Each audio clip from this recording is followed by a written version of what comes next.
Hello dear all friends, সবাই কেমন আছো? আজকে আরেকটি নতুন এপিসোড নিয়ে আমরা হাজির হয়েছি। তো তোমাদেরকে ইংলিশ থেকে কিছু আজকে বলবো আমরা। তোমরা মিলিয়ে দেখো তোমরা কে কটা আনসার বলতে পারছো। তো আমরা আজকে আমাদের ফার্স্ট টপিক রাখছি যে হোয়েন ডু ইউ, এইভাবে কতগুলো কোশ্চেন স্টার্ট হয়, তার আনসার আমরা কিভাবে করব। আমাদের আজকের দিনের প্রথম প্রশ্ন, when do you see the sunrise. এটা মানে কি কি বোঝানো হচ্ছে বন্ধুরা? যে আমাদের সূর্য কখন ওঠে, তাই না? মর্নিংয়ে। তাহলে কি বলতে হবে? In the morning. হ্যাঁ, তাহলে মর্নিং বলার আগে ইন দা বলতে হবে, ঠিক আছে? ইন দিয়ে হবে বন্ধুরা, এটাও একটু মাথায় রেখো। একটা প্রিপোজিশনেরও ব্যবহার কিন্তু আছে। তাহলে আমরা ইংলিশটা এইভাবে কিন্তু শিখতে পারছি রোজকার মতন। যারা আজকে নতুন দর্শক তারা ভিডিওটি দেখো, যদি ভালো লাগে, তোমাদের যদি আমাদের চ্যানেল ফলো করার ইচ্ছে থাকে, আরও নতুন ভিডিও পেতে চাও, তোমরা চ্যানেলটি সাবস্ক্রাইব করে অল বাটনটি প্রেস করে নিও। ঠিক আছে, সবাইকে জানাই স্বাগতম। আর ভিডিওটি শুরু থেকে শেষ পর্যন্ত দেখতে থাকো আর শিখতে থাকো, খাতায় নোট করে নাও। আমাদের আজকে দ্বিতীয় প্রশ্ন, second question, when do you see the moon. Moon মানে কি? চাঁদ। তাহলে আমরা কখন আমাদের চাঁদকে দেখতে পাই? রাত্রে, নাইট। তাহলে কি বলতে হবে? এট নাইট। হ্যাঁ, এখানে ইন হবে না, তাই না? এখানে তাহলে কিসের ব্যবহার হচ্ছে? বলো, কিসের ব্যবহার হচ্ছে? এট। হ্যাঁ। না।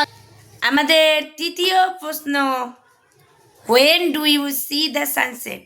আমরা কখন সূর্যকে ডুবে যেতে দেখি? কখন? কি হবে? সন্ধ্যাবেলায়। তাহলে ইংলিশে কি বলবো? ইভিনিং। ইনডিড। ঠিক। When do you go to sleep. তুমি কখন ঘুমোতে যাও? কখন ঘুমাতে যাও? At night. হ্যাঁ, এট নাইট। ও এখনই ঘুমিয়ে পড়েছে মনে হচ্ছে। ও এই কথাটা শুনে ও এখনই ঘুমাতে শুরু করলো বন্ধুরা। ম্যাজিক করছে তোমাদের সঙ্গে, বুঝতে পারছো বন্ধুরা? আজকে আমাদের সেকেন্ড পার্টে আমরা রেখেছি আরও একটি অজানা জিনিস জানার মতন কৌশল। তো সেই টপিকটি হলো যে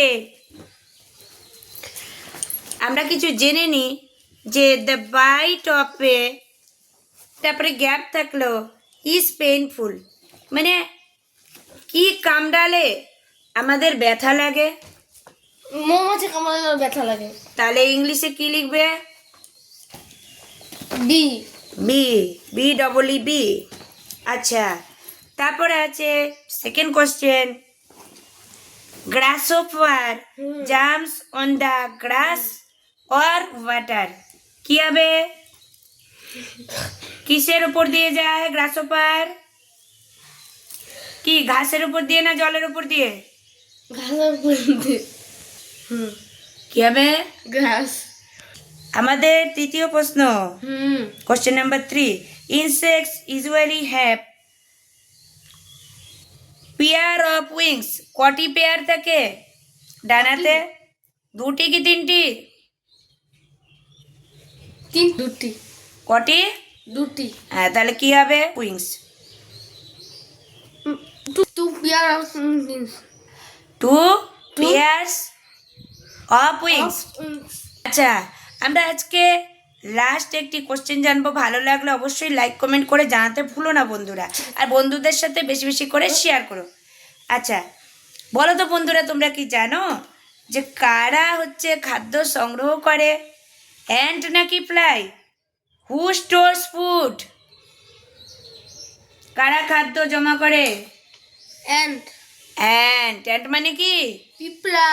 হ্যাঁ। আর মাছি কি করে? মাছি কি খাদ্য জমা করে? মাছি কি করে তাহলে?